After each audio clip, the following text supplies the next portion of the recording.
we are about to start a traditional discussion panel with our keynote speakers. This year it happens on the first day, not on the second day of the conference, as you might have already noticed from the agenda. So the distinguished panelists here, April Mills, expert in change and change management, author of Everyone is a Change Agent. So that means you also, everyone. That includes you. Jeff Gottolf spoke this morning, author of Sense and Respond, Lean UX, and the evangelist of modern products, I could say. Willie Vayans, creator of EduScrum, so the Scrum that's used in schools to teach, and Bob Marshall, creator of Antimatter Principle and organizational psychotherapist. Yeah. Is that guy? So, yeah, I got it right. So that's the first achievement of this panel.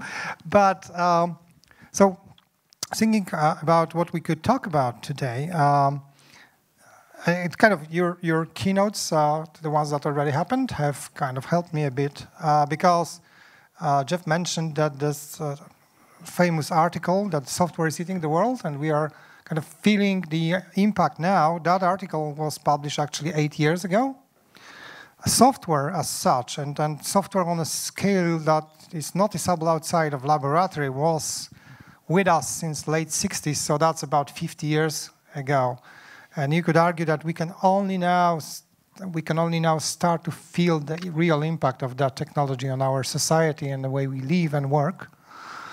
Agile has been around for 18 years, but we all know that it was around slightly longer than that because it wasn't invented at the meeting that created the manifesto.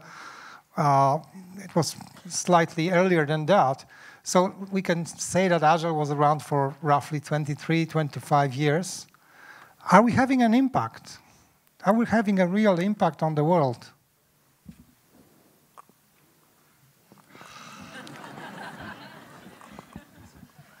Maybe the question is, are we having a positive impact on the world? Okay, so are we having that impact? Everything I say, of course, today will be a personal opinion, but my personal opinion is no, it's not a very positive impact at all. It's a blind alley, it's a cul-de-sac, it's a 25-year detour away from what matters. Okay. So to summarize, the good news is that we are having an impact. The bad news, and it's not a very good one. Any other views?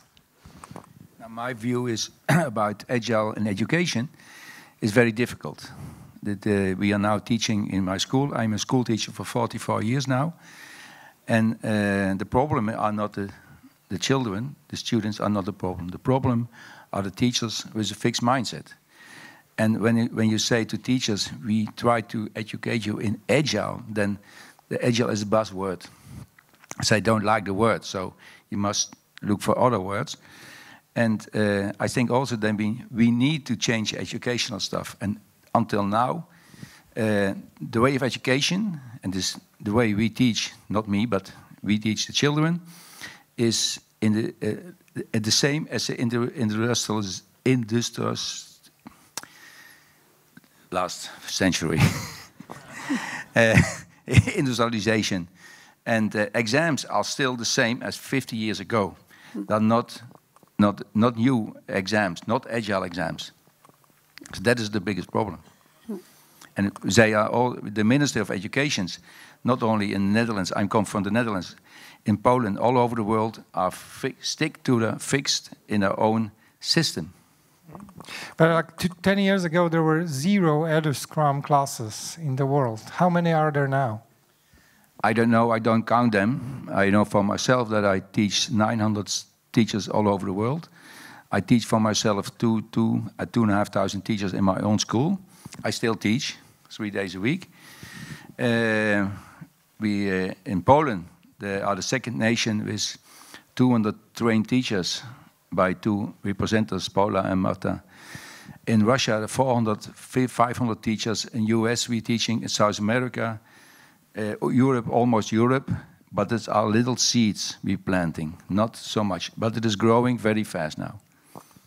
Okay. How about the product world? Because your talk this morning was full of examples, good and bad, of companies that are already past many of the hurdles discussed here.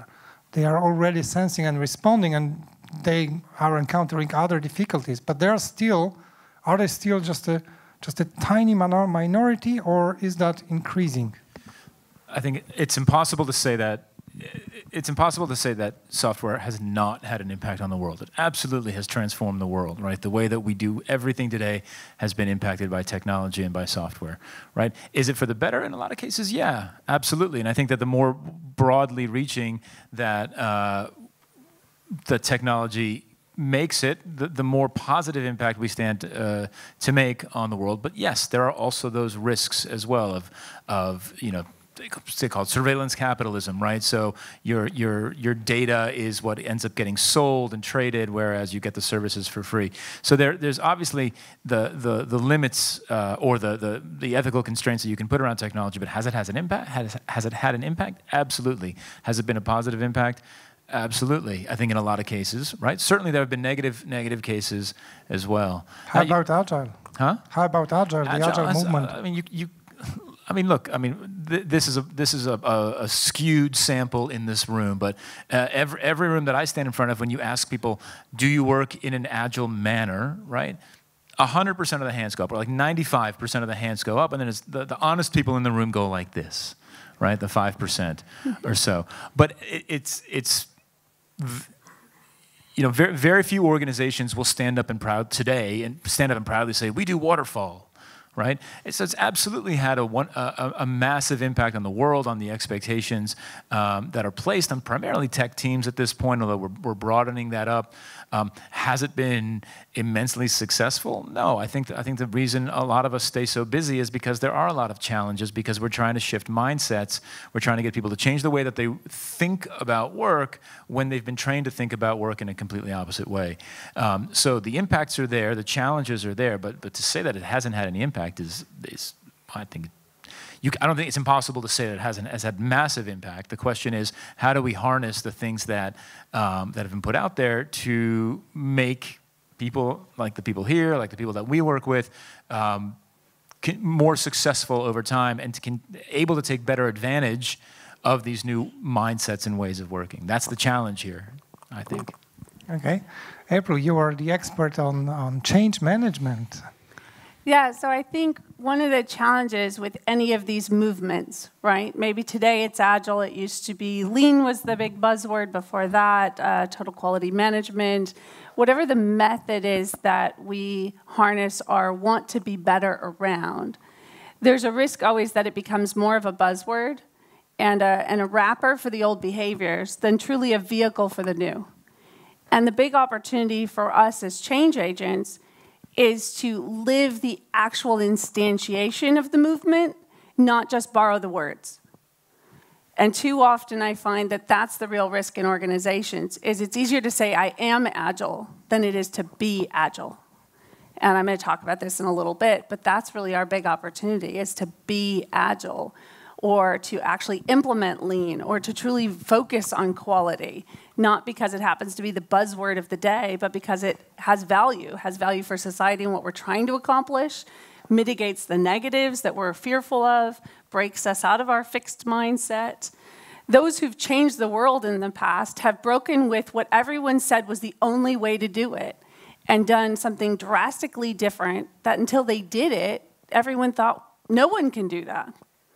The 4-minute mile was one of those big accomplishments years ago. Now we just broke the 2-hour marathon, right? Humankind has never before accomplished that, and that was accomplished in part with technologies that were driven on software to help him figure out how to best optimize his health and his nutrition to do that.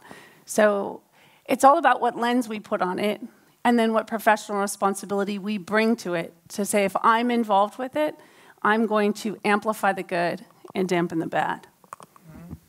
But isn't it so that by now, Agile is that established way of doing things? The only problem is that, for the most part, it's not what it's really done.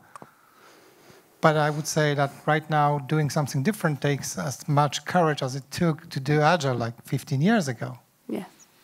Is it why is this one of the reasons why you think we need organizational psychotherapy? Well, you are asking me to preview my talk for tomorrow.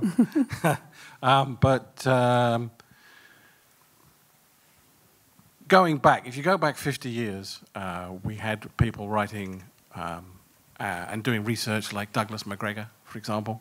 The Human Side of Enterprise was his most famous work. And that was written in the 60s. The message there is as valid today as it's ever been, and it's still as ignored as it's ever been. Am I optimistic that that kind of work and those kinds of ideas are going to get taken up? Yes, I am actually. I'm primarily an optimist. And the focus of my work, I mean, I've been in software for 50 years. Okay, I don't look that old, but I have been, knocking around the software industry for 50 years, and I've not seen very much change. There's been this continual emphasis on methods and processes and technology and tools, and the message of people like McGregor and Deming, of course, and a whole bunch of other people, is that that doesn't matter at all. It's the completely neglected aspect of people. Software development is about people. It's not about technology. It's not about processes. It's about people. It's about people who are doing the work and people who are receiving the output of the work. And if we ignore that, or for as long as we continue to ignore that, we're not going to fix the software crisis. That's my view. Jeff, you wanted to say something? No? Okay. So what is the software crisis exactly? Say that again? So what is the software crisis that you refer to, Bob? Okay, the software crisis with capital letters is a term that was originally coined at, I think it was a NATO software conference back in the late 60s or early 70s. And it was trying to put a label or a categorization on the enormous levels of failure in software projects at that time. Something like, I know the numbers are disputed. The chaos report comes out every year since then. And I know people find some issues with that these days, but I'm perhaps always going backwards. But if you take it as illustrating a trend, then the trend is basically flat. The trend of how good are we getting as a species or as an industry at mastering our trade, we're not getting much better at it at all. And if we keep looking in the wrong places, we're going to continue to not get much better at it. That's a very controversial thing to say, because like this morning and later on in Martin's talk, who is not here on the panel, we had many examples of companies that have radically improved the way in which they work, like the Microsoft story.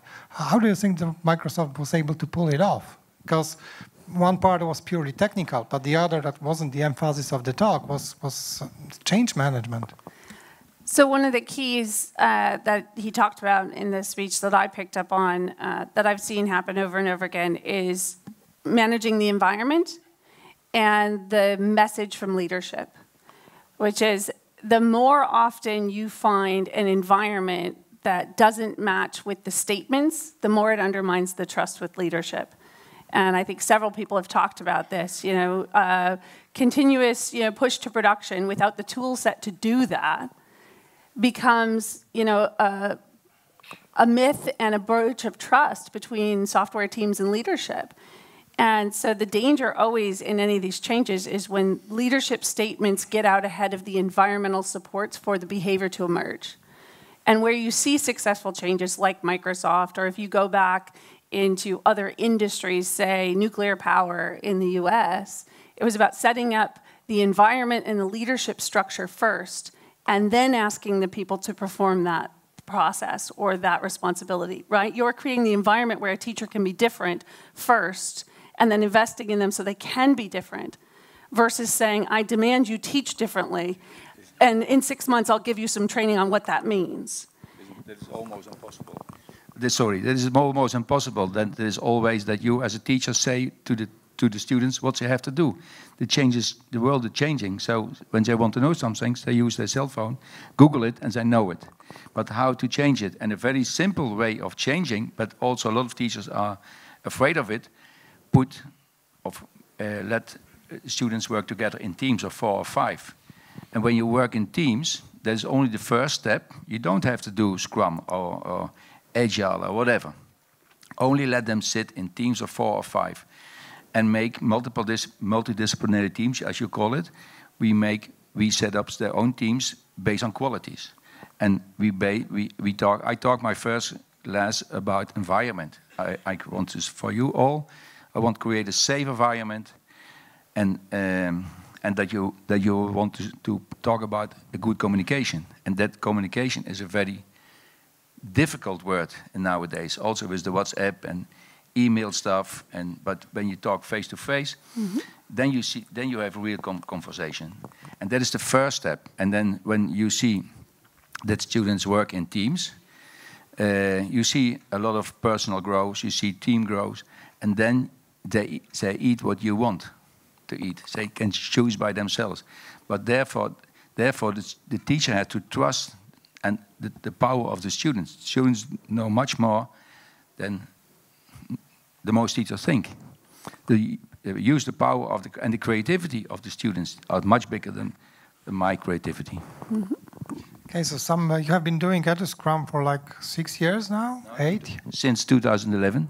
So that's some of the students that you started with then are adults now. Yeah. Do you have any knowledge how they are doing in the workplaces that they are in now?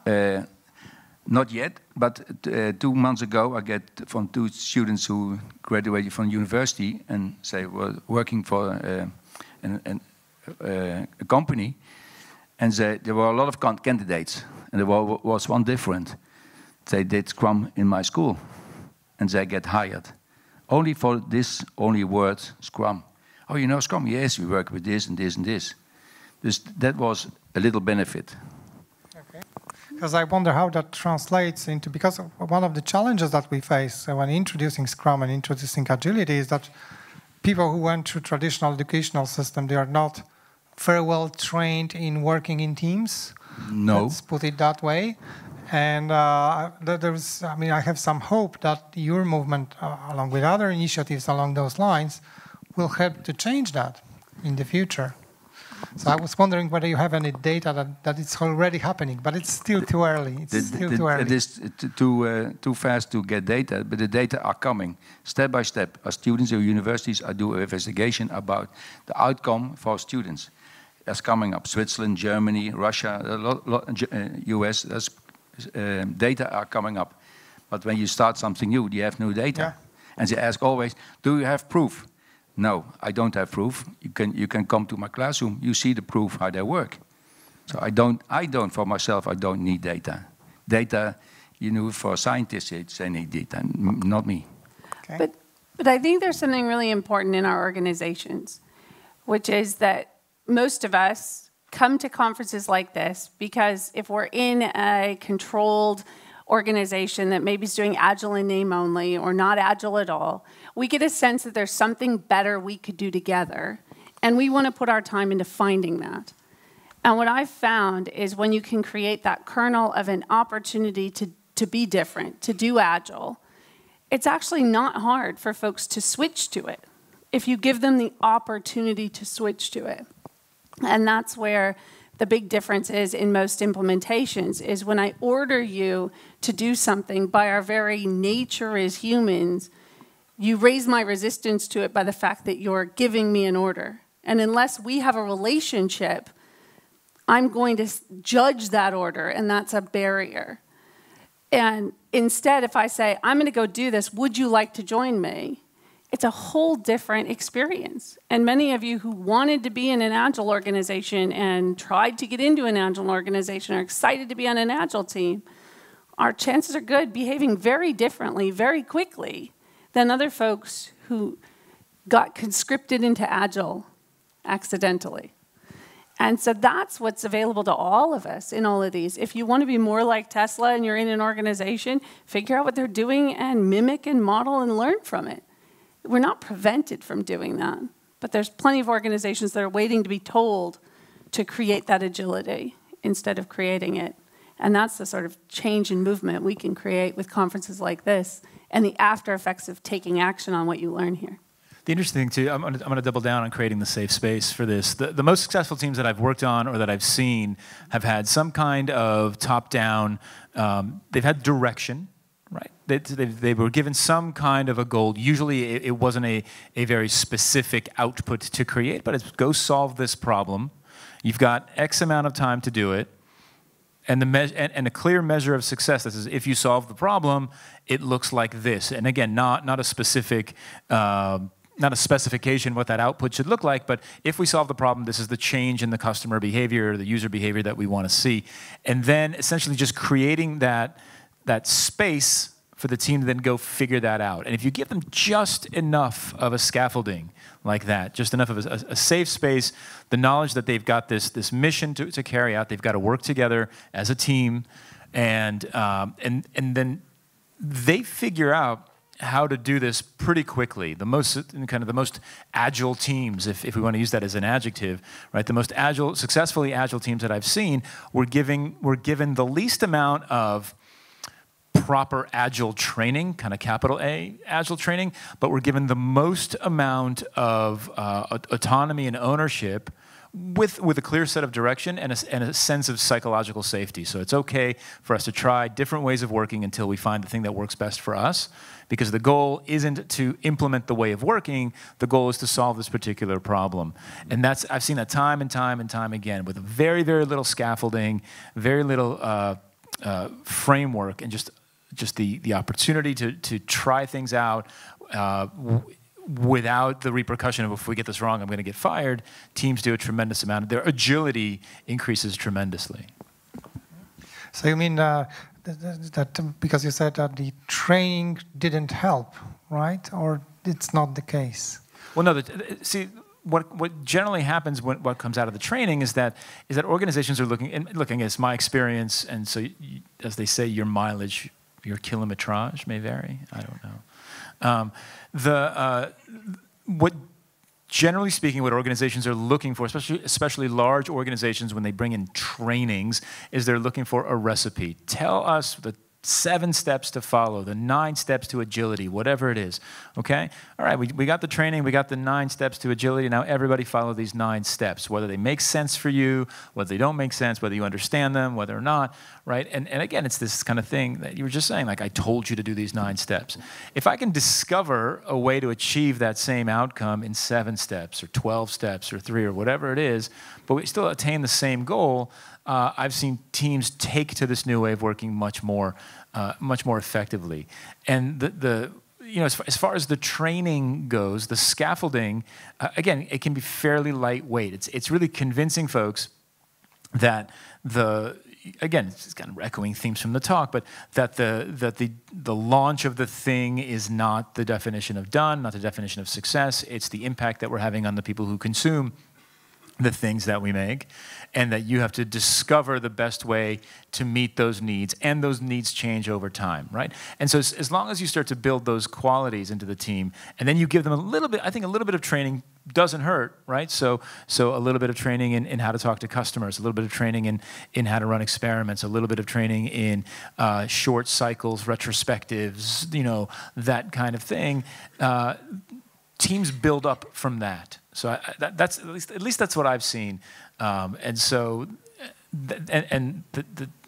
the challenge there is that it's a very, very lightweight recipe. It's not it's not a giant diagram with 75 little icons and arrows on it that you have to follow, right? It's a super lightweight framework, and teams the complexity of the process increases or not based on how that team decides is best for them to work to solve this particular issue. I think it is all about the teams.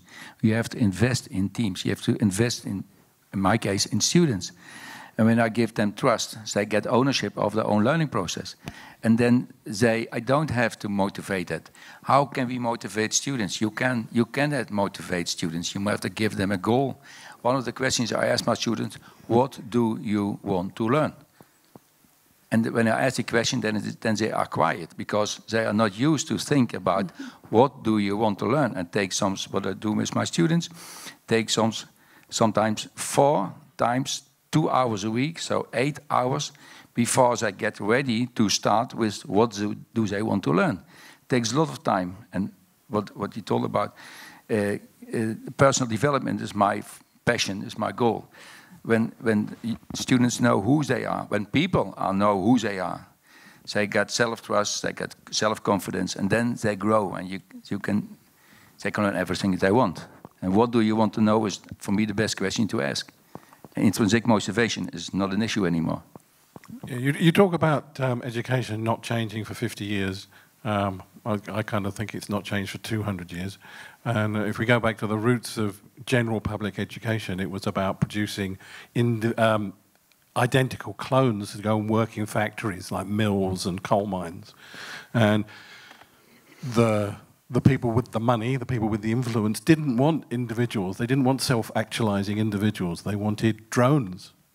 They wanted machines with flesh. And the education system today is still kind of predicated on that basic assumption. And the workplace as well, in many cases.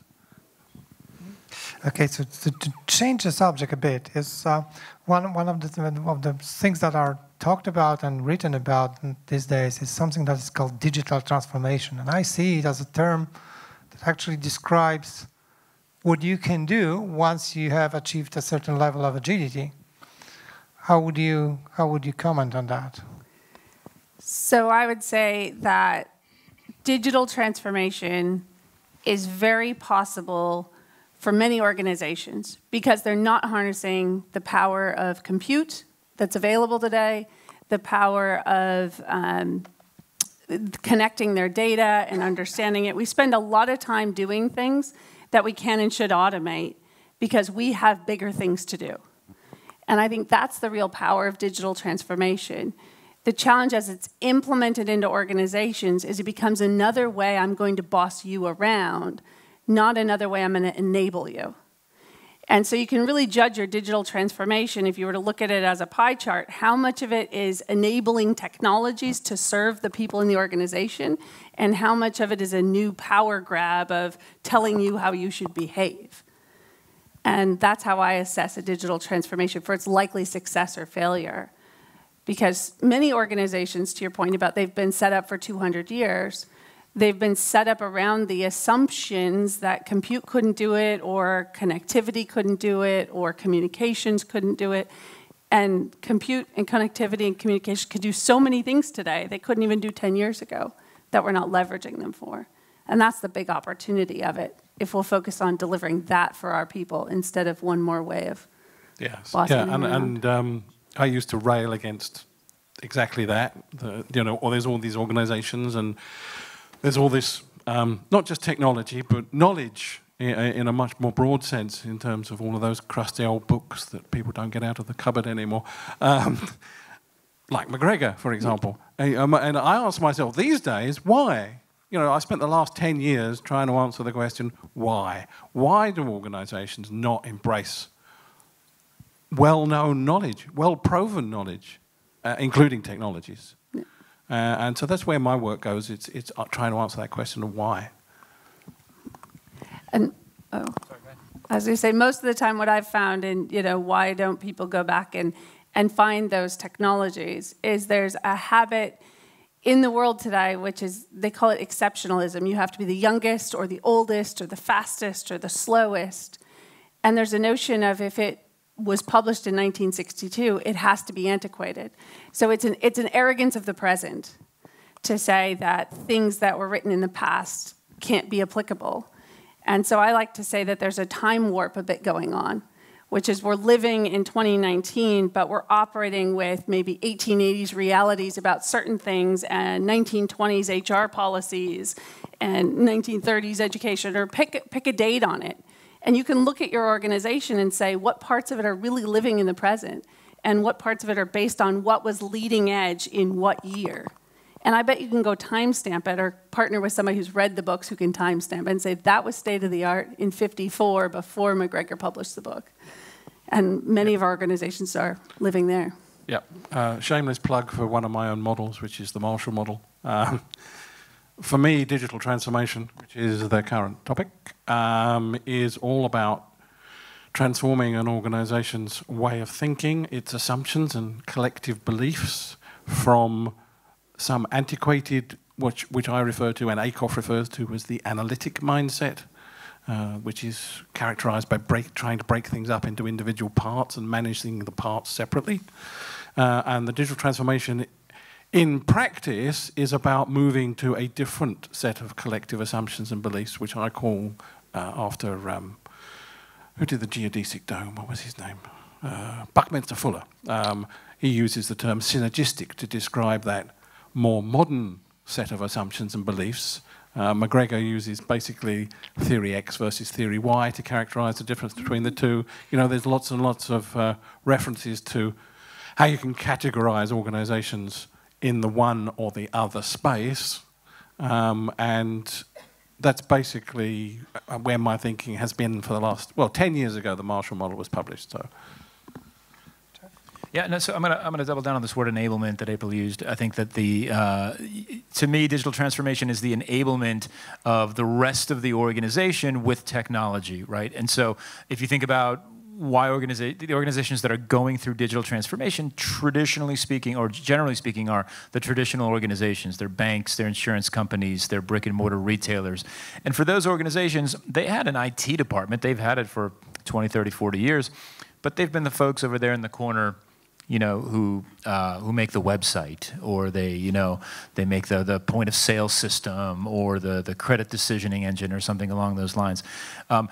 Digital transformation is saying, look, we are and this is coming back to your first question about the impact that technology had. There is a evolving, emerging expectation from consumers based on their experiences with products like Amazon, Facebook, Netflix, Android, iOS, Google Maps, you name it, all these big successful B2C products and services, that there's an expectation that that is how you transact today in the 21st century. And the organizations that are taking the IT department and then weaving that knowledge, those skill sets, that enablement that we're talking about throughout every aspect of the way that the organization works, can better help meet those expectations. That's what I see as the goal, at least in some of these organizations, of digital transformation. And the ones that are doing it well are winning, right? The organizations that are enabling the kinds of transactions that we expect, because we expect to be able to message our bank, because we expect to be able to make a doctor's appointment online. Those are the organizations that are winning, and you can see it. You know, it's interesting to watch it between two different cultures. As you can tell by my stunning accent, I'm American, but I live in Spain.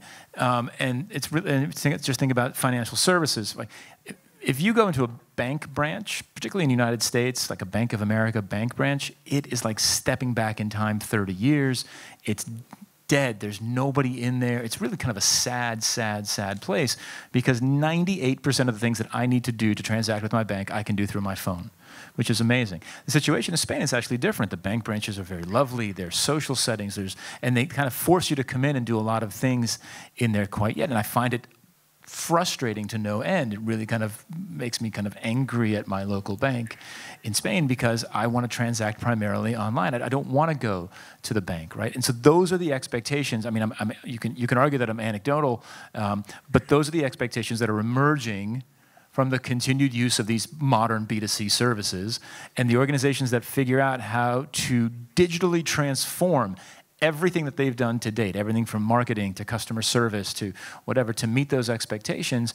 Those are the ones that are going to continue to succeed and thrive. And the ones that it takes them time or don't ever get around to that, they're going to fall behind at best. And to build off of that, the economies and the efficiencies which used to go into mass producing materials or mass producing education are breaking down as personalization becomes economical to provide a personalized experience. And that's what's really exciting, I think, about where things are going and where software professionals have a way of really modifying the future for positive good.